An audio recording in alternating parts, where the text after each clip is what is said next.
ህይወዬ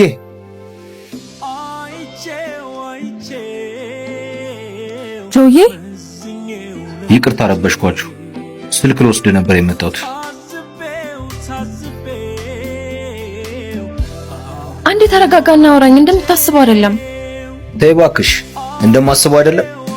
እንዴት እንዳስብ ነው የፈለግሽው? እኮ አዳምጠኝና ላስረዳክ። አሁን ለመረዳት በጣም ሩቅ ነኝ። ባይሆን ያሞቅሹ እንዳይቀዘቅዝ ብትሄጂ ይሻላል። ፍቅር ይሄን ያህል ነው በቃ? ምንም ባደርግ ግድ አይሰጥህም?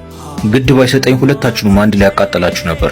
አጥፍቻለሁ በቃ ጆ። ነገሮችን እኔ እንዳስተካከል ፍቀድልኝ። አይገባም። አትጨነቂ። አውቀውን የተኛ ቢቀሰቅሱት አይሰማም ሲባል አልሰማሽ? እኔን ለመጉዳት በጣም ቸኮልሽ። ሰይጣን አሳስቶኝ ነው እንጂ እኔ እኮ አንተ ላይ እንደዚህ አይነት ነገር አላረግ። እሱን ደግሞ ታውቃለህ። አላቅም ነበር። ማመንም መታመንም ለራስ ነው። እኔ ደግሞ የምፈልገው በድንሽን አይደለም። አሁን ተመለሽ። መንገድሽን አላርዝምብሽ።